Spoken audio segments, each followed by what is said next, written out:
Hi folks, today I want to talk a little bit about one of my favorite designs. It's called the Emerson E.T.A.K, the Emerson Tactical Assault Knife.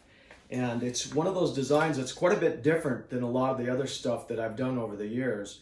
And it's got a kind of a series of straight lines and some subtle curves in it. And at first blush, when you look at it, you think, is that comfortable in the hand? Well, I got to tell you, as a knife designer and a guy who's been making knives for a long time, I know how to make a comfortable knife. And my ergonomics are spot on. And this knife fits that bill. This E.T.A.K knife fits perfectly in your hand, however you hold it. You can see there's even a little curve up here to put your thumb if you have to use it in a reverse grip. It's got a slot for lanyards.